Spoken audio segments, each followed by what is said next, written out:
In college, everyone knew I was gay. I never hid it, believing that honesty was the best tactic. Most of my classmates were okay with it. Some even said they respected my openness. "Sebastian is so brave," they said. "Not everyone can be so honest with themselves and others." Only LJ always frowned when I discussed it openly. He often came up to me after classes trying to warn me. "You're too frank," he said. "Not everyone is ready to accept this. Some may react aggressively." But I just waved it off. We live in a modern world. It's time to stop hiding. Maybe I was too naive. If the majority accepted me, the rest would just take it. LJ shook his head when I said that, but I ignored his concerns. I felt comfortable in class. I participated in discussions and did not avoid personal topics. When the psychology teacher suggested discussing the topic of self-identification, I was the first to raise my hand. "It's important to be honest with yourself," I said. "That's the only way to be truly happy." Out of the corner of my eye, I saw LJ tense up. He was sitting a few desks away from me, and his look said, "You're doing it again." After class, he tried to talk to me again. "Look, Sebastian, I understand your position, but have you noticed how some guys look at you? Especially Oliver and John? They're just not used to open people." I waved it off. "They'll get used to it in time." LJ shook his head. "Not everyone wants to get used to it. Some prefer to take action." "What measures? We don't live in the Middle Ages. Just be careful, okay?" I nodded, but deep down, I didn't take his words seriously. I thought fear kept people from being themselves, and I didn't want to be afraid. It happened on a Friday, after my last class. I had stayed late at the library working on a project, and it was already getting dark outside when I came out. The road to the dorm went through a small park, usually deserted at this time of day. At first, I heard footsteps behind me. I turned around. No one. I chalked it up to paranoia and kept going, but the feeling of anxiety wouldn't go away. I remembered LJ's warnings, but I pushed those thoughts away. "Hey, Sebastian!" Oliver's voice caught me off guard. He appeared out of nowhere, blocking my way. "Where are you going in such a hurry?" "Hi." I tried to get around him, but John was already standing behind me. "You know," Oliver continued, stepping closer, "we've wanted to talk to you for a long time. About your openness." My heart beat faster. "I have to go." "Not so fast." John put his hand on my shoulder. "You like attention, right? Especially from men." They were pushing me towards the trees, away from the path. I tried to remain calm, but fear was already paralyzing my movements. One of them held my hands, while the other pulled down my pants. He took hold of my tool and began to dry it, saying that this was the very special attention that they wanted to give me. After that, my back was turned, and Oliver began to make his way through the back door. But our moment did not last long. "What's going on?" A familiar voice cut through the darkness. LJ was standing a few meters away from us, holding the phone. Click! The sound of the camera echoed throughout the empty park. "That's a great photo," LJ said, not lowering his phone. "I wonder what they'll say at the university when they see you in such an interesting situation." Oliver pulled away from me. "Delete it immediately." "Or what?" LJ's voice took on a steely edge. "Are you going to attack me? Do I need to remind you who the Thai boxing champion is?" The boys wanted to fight at first, but they hesitated for a long time and finally decided it wasn't worth it. John tugged Oliver's sleeve. "Let's get out of here." "This is not the end," Oliver said as he walked away. "Oh, that's the end," LJ replied. "If you lay a finger on him, the whole university will see the photo. And not just this photo." When they left, my knees buckled. LJ managed to catch me, preventing me from falling. "I warned you," he said quietly. "Come on, I'll walk you to the dorm." We were silent the whole way. I felt humiliated, scared, and grateful at the same time. LJ held me tightly by the shoulders. This touch was the only thing that kept me from falling apart. "Thank you," I whispered when we reached my room. "You're welcome," he paused. "Just promise me you'll be more careful from now on." I nodded, knowing he'd been right all along. Being yourself was one thing, but sometimes you had to think about safety. "Stay," I begged. "Please, I don't want to be alone." LJ stayed with me until the morning. We sat in my room and talked about everything and nothing in particular. He didn't pressure me or lecture me. He was just there. "How did you get there on time?" I finally asked. "I noticed them watching you in the library. I decided to follow you." He took out his phone and showed me the photos. "Look, if they try to do something again, I have proof. And considering the pose I took the picture of them in, they're afraid that everyone will think that they too..." "Exactly. Hypocrites often fear most what they are trying to suppress." We were silent for a moment. I looked out the window at the dawn, trying to comprehend what had happened. "You know," I said finally, "you were right. about not everyone is ready to accept. It's not you, he interrupted. It's their own fears and prejudices. You shouldn't be ashamed of who you are. But you said it yourself. I told you to be careful. Not to hide, just protect yourself. He had a point. I always thought that being open meant shouting about yourself from every corner. But genuine openness is something else. From this day on, I'll be watching over you, LJ said. No one will dare touch you again. Why are you doing this? He looked at me for a long moment as if deciding what to say. Because you deserve to be safe, to be yourself, but safe. Something changed that day, not just in my attitude toward openness, but also in my relationship with LJ. He became my protector, but not only that. At the university, everyone noticed the changes. We began to spend more time together. LJ sat next to me during lectures and waited for me after classes. Oliver and John kept their distance, throwing angry glances. Don't pay attention, LJ said. They're cowards. As long as I have the pictures, they won't do anything. Gradually, I began to relax in his presence. We could talk for hours and laugh at stupid jokes. He turned out to be less serious than he seemed before. You know, I said one day, I always thought you were judging me for my openness. No, he smiled. I admired your courage. I was just afraid it might hurt you. We started spending more and more time together, after classes and on weekends. Sometimes we just sat in silence, me reading, him working on his projects. It's strange, I said one day. You must go through something terrible to find a true friend. Our friendship with LJ developed rapidly. After that incident in the park, we became inseparable. He often came to my dorm and brought food and games. You don't have to be with me all the time, I said one evening while playing video games. Maybe I want to be here? He smiled, not taking his eyes off the screen. Someone has to beat you at FIFA all the time. We spent every free minute together. We studied, watched movies, and just talked. I learned that a fascinating person was behind the mask of a stern protector. Why did you take up Thai boxing? I asked one day. As a child, I was often bullied. I decided to learn how to defend myself, and then I realized that I can defend not only myself. Every day, I discovered something new about him. His love of old movies, his habit of humming under his breath when he was concentrating, and his ability to listen for hours without interrupting. Our classmates started joking that we were like Siamese twins, always together, understanding each other at a glance. Even the teachers noticed the changes. You have a good influence on each other, the psychology professor once said. LJ has become softer, and you, Sebastian, have become more confident. And it was true. I felt safe with him. I could be myself without fear of judgment. He seemed to have finally found someone with whom he could take off his eternal armor. You know, he said one night as we sat on the dorm's roof, I've never felt so comfortable with anyone. Even with girls? I've never really dated, he shrugged. Never found anyone who really understood. At such moments, a strange tension arose between us. Something unspoken that we both felt but were afraid to admit. We fell asleep together on my narrow bed after long conversations or games. Just as friends, we told ourselves. But I noticed how he sometimes looked at me when he thought I wasn't looking. Have you ever thought? He began one day but stopped mid-sentence. About what? Never mind, let's watch another movie. I felt something was changing. The way he touched me. Casual touches that lasted a little longer than necessary. He protected me, no longer just as a friend, but as someone who truly cared about me. You're special, he said once. You know that? The text came late that night while LJ and I watched a movie in my room. It was a simple text from an unknown number. Tomorrow 8 p.m. behind the gym. Come alone, or everyone will know your dirty secret. The phone fell from my shaking hands. LJ noticed my condition instantly. What happened? He picked up the phone and read the message. His face darkened. That's them, right? I asked, although I already knew the answer. Oliver and John? Most likely. They think they can intimidate you. I felt panic rising in my throat. What should I do? It's okay, his firm voice said. You're not going anywhere. I'll handle this. But they said, I don't care what they said. I won't let them hurt you again. He sat down next to me and put his hand on my shoulder. His touch sent a shudder through my body, but not from fear. Look at me, he said softly. Do you believe me? Yes. Then trust that I will protect you. Always. He was so close. His eyes looked straight into mine, and there was so much care and love in them.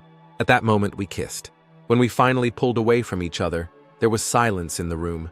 It was not awkward, but a special kind of silence, full of unspoken feelings.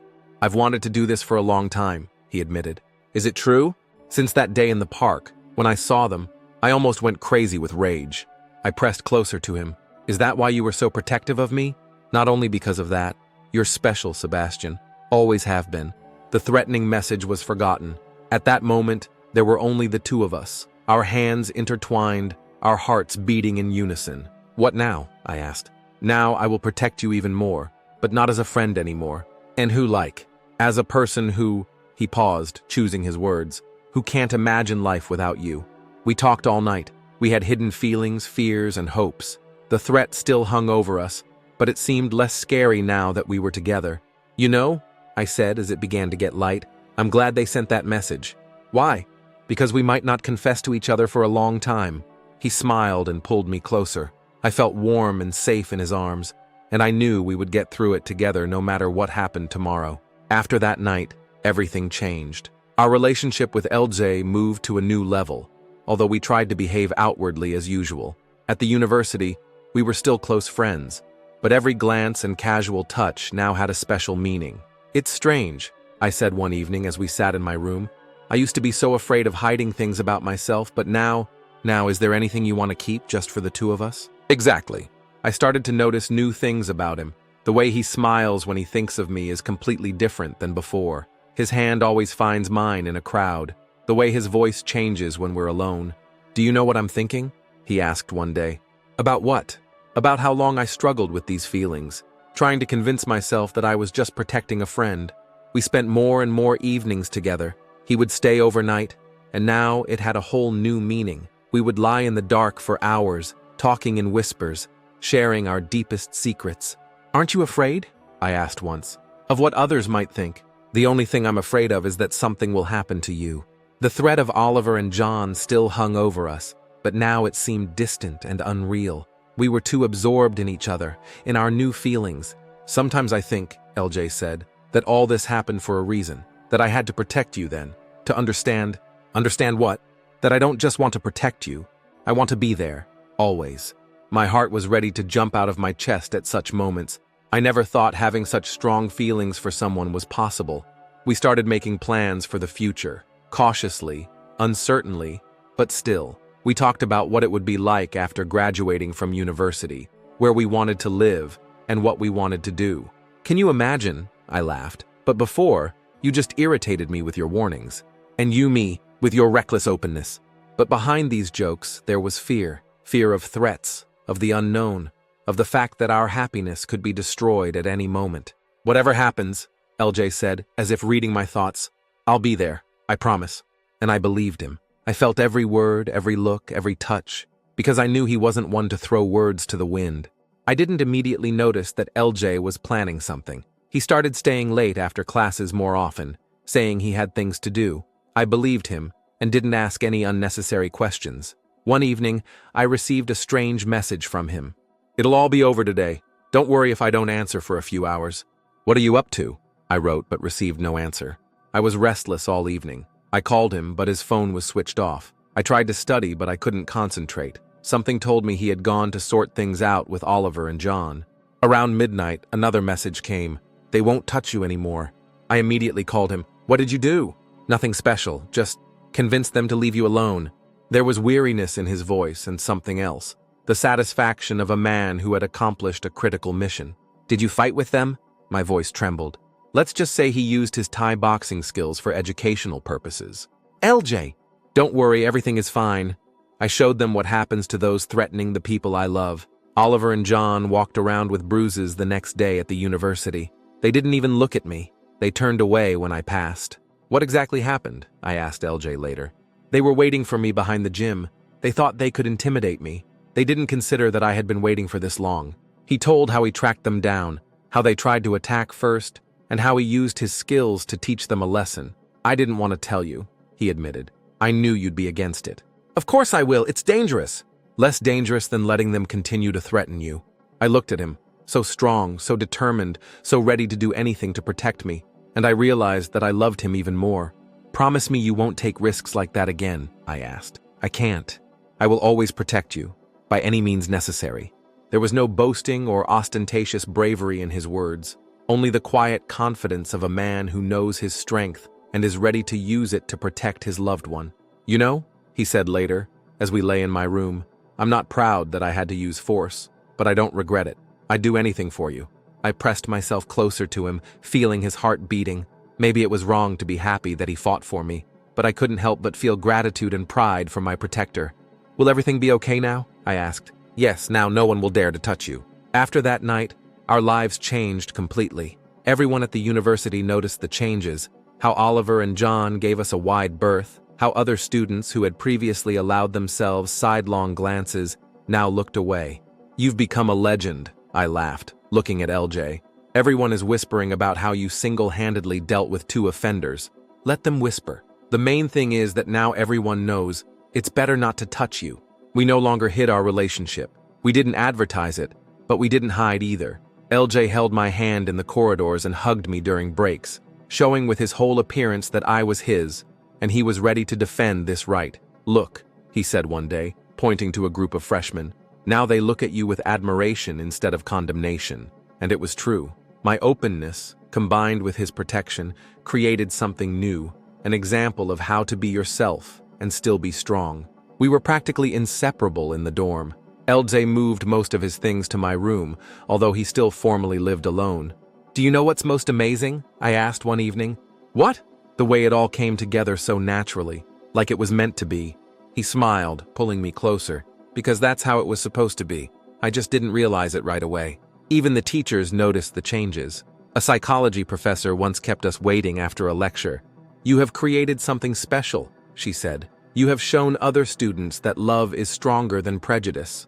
LJ was still my protector, but now that word took on a new meaning. He was protecting not just a friend or a person who was being threatened, he was protecting our love, our right to be together. Sometimes I think, he said one night, I had to go through all this, learn to fight, become strong, so that one day I could protect you. And I think I had to be so open that I could one day open your heart. We created our own little world without a place for fear or shame, where one could love openly without fear of condemnation, where strength and tenderness complemented each other. Look, LJ showed me a message on his phone one day.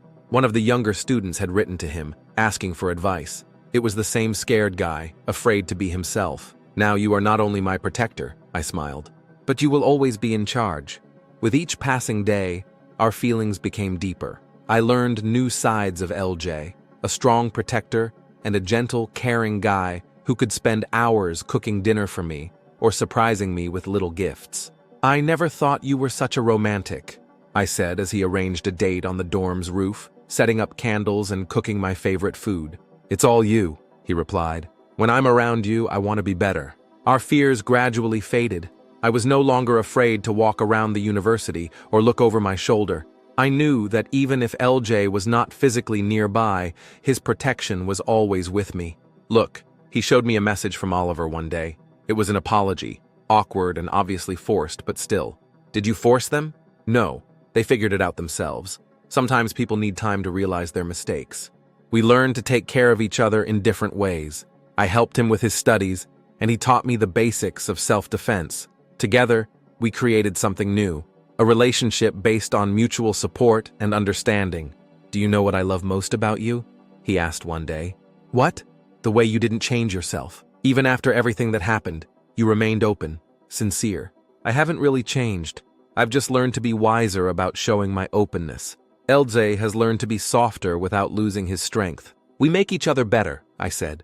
Exactly, that's why we found each other. Our evenings were now filled not only with conversations and hugs, but also with plans for the future. We dreamed about finishing university, finding a job, and finding an apartment together. Aren't you afraid? I asked one day. Of what will happen next? Not with you. We've been through the worst. We can handle the rest. Every day brought something new to our relationship. We learned to understand each other without words, to feel the mood, to know when support is needed, and when just a quiet presence is nearby. Sometimes I think, he said one night, that my whole life before you was just preparation, the training, the struggle. It was all so that I would meet you one day, and protect, and fall in love. Moments like these made me realize how much we had grown. From a scared student and his sullen protector, we had become a couple who could withstand any challenge. We can handle this, he said, and I believed him. It's been a year since LJ first stood up for me in the park, a year that changed my entire life. Looking back, I realize how far we've come from those scared students. You know, I said to LJ as we sat in our favorite spot on the roof, I'm grateful to those guys. Oliver and John, for what? If it weren't for them, we might never have realized we were made for each other. He pulled me closer. We would have figured it out anyway, just maybe not as quickly.